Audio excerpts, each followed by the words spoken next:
answering some of your comments. You're watching a snippet of a THO Talks podcast I did. Make sure you comment below, and you never know, it might get featured in a future podcast. And subscribe. Well, Chris, I understand you've got some questions from your listeners that you'd like to bring to the table. Have you got those? Well, it's not questions as such, more opinions from various commenters. Okay. I'm just going to relay some of the opinions commenters have on Brexit. Immigration or the economy. Can't you understand that a lot of people, immigration is about economics. Suppression of wages is about economics. Yet you completely ignore this concern. You attribute some people blaming the banking crisis on immigration. This is just untrue. You seem very determined to ignore people's concerns about the saturation of the labour market, the shortage of housing, the stretching of services in the NHS. Perhaps you think people will drop these issues if you continue to ignore them. Okay. Should we sort of respond each to these, Paul? Yeah. Yeah. Do you want to go first on that one? I'll let you go first on that one. Okay. I think a big hidden secret, which is right in front of people's faces, is if we look at what's happened from austerity being brought in all the way through now three Tory administrations to 2010.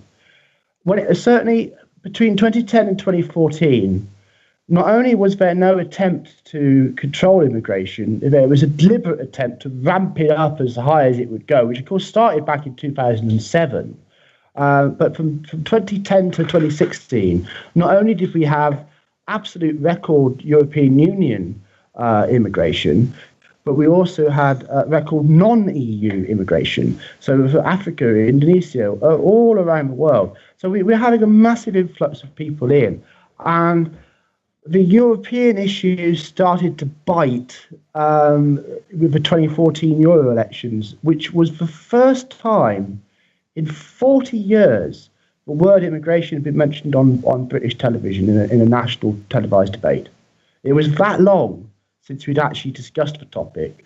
But now we've discussed it so much in the 4 years since, that's hard to remember, but it was a real cultural wall that was being broken down. But back to what the Tories were doing, I mean, they were flooding the country to massively boost GDP. And they were doing that to help their multinational friends, who, of course, offshore most of the profits. But it goes through the books first and makes UK PLC look good, because we're trying to pay these crippling austerity payments. We can't put the taxes up because that will put taxes down. Once you start to take too much tax, you start to actually lose tax because you get tax evasion and it gets more and more serious. So they were trying to boost the economy, and that means boosting productivity. So they were just basically cramming people into the factories and of course into the other services as well, and boosting the economy that way. At the same time, as heroic borrowing to keep the pensions wagon rolling, because if the government hadn't borrowed an extra 750 billion since 2010, the pension system would have collapsed and we would have been like Greece. So there's been these issues in the background.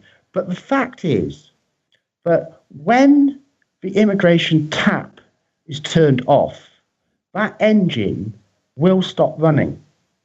But that engine is a globalist engine which is completely against the interests of the British working people and which sucks prosperity out of the country, which is why we've all been feeling so much poorer since the austerity measures came in, because it's not being spent on us via government spending, and the money is being sucked out of the economy and being offshored.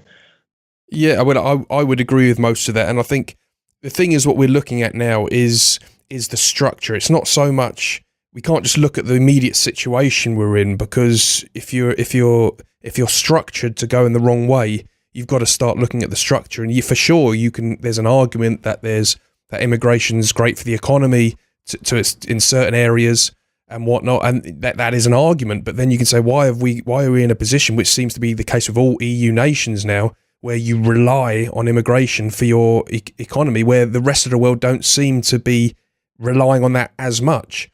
So it's a structural thing we're looking at now with what the EU seems to be enforcing and pushing. you know, I mean, it's like with doctors and nurses. Yeah, for sure, we need doctors and nurses, but we should be bringing up our own doctors and nurses. I mean, what if, God forbid, in the future there's a war and the whole dynamic of the world changes? You need to think about your nation's roots and what you're creating here and stuff, and that's just not happening at the moment. We are pressing on with time, so if we can hear your thoughts on that point as well, Chris, and then we'll have time just to pick another one of your listeners' points they raised. Okay, well, just on that point, I think for me, there's a huge amount of the NHS needs to be protected, and there's going to have to be a very long transitional period when we reduce immigration very slowly, and that's going to anger a lot of people. Just because the economic shock of just suddenly stopping immigration like that would ultimately affect things like the NHS and many other industries as well. So there needs to be a transitional period. Now, that's going to anger a lot of people. But I'll just go on to this next question, more about Scotland. It says, is it fitting that a man with Scottish heritage began the road to oblivion for England? David Cameron and his ancestors all hail David Cameron and his ancestors for the bloodlines that inevitably made Scottish sovereignty a certainty. What can we say to that one, Paul? Well, I mean, I respect. I mean, I don't really know what that's asking, but I respect that's a lot of Scottish people want their own independence and that side of things. I personally think that, you know, Scotland, England, Wales, and I'd lump Ireland in there as well. Their cultures are so similar, such a similar culture that although we have our differences, I think it makes so much sense that having a union there to protect us and stuff. I understand that there's the differences with Scotland and England in terms of voting. They're much more left-wing up in Scotland and much more sort of conservative in England. So I understand the differences, but for me, that can be sort of unravelled with a progression of politics. You just develop the kingdom more and more and more rather than this abruptness that the SNP seem to want to have. So for me, I see Scotland and Scottish people as the same citizens as myself. I know not everyone sees it that way, so I'm not too bothered about any if someone's got Scottish heritage running the country, as long as they're not someone from SNP. That might worry me a little bit. But I don't know if that was exactly what the point was there. What do you think, John? Well, I mean, it purely on the ethical standpoint, I've always felt that Scotland's destiny is for the Scottish people. I've never had any motive to stand in the way of Scotland becoming independent. I had a completely agnostic view on it back in 2014, wasn't it, when the vote happened?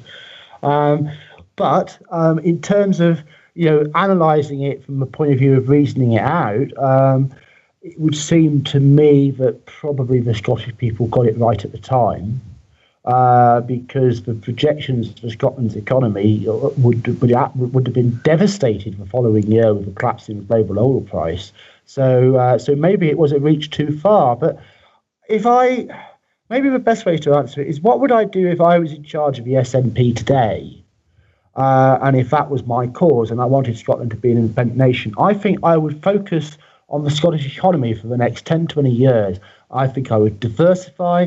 I think I would try to get the advanced technology in. I would try to get Scotland to become a centre of global technology excellence, so that we could present the question to people again in such a way that the economic argument would be firmly on the side of independence.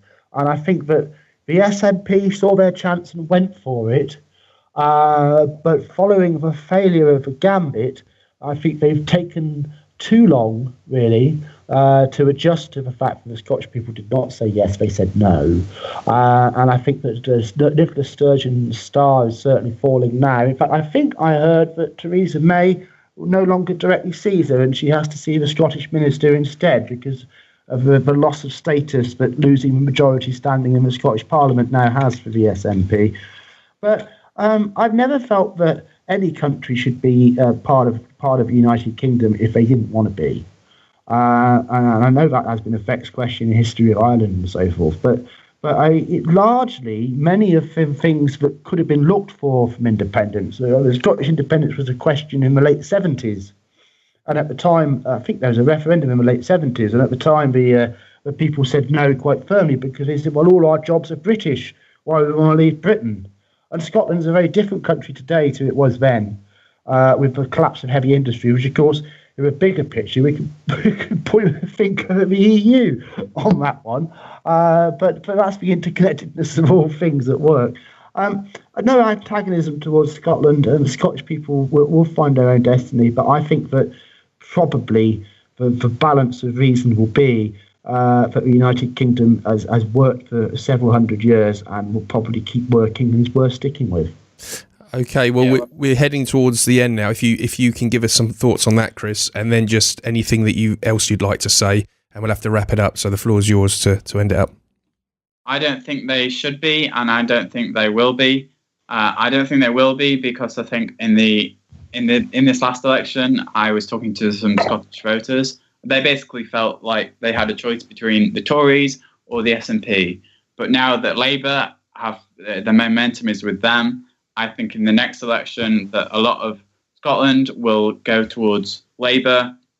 That will push out a lot of SNP seats, and that the whole case for independence will be lost. I don't think they should be because it's because of the economic uncertainty. I think the political, the electorate right now is exhausted. I'm certainly exhausted after this.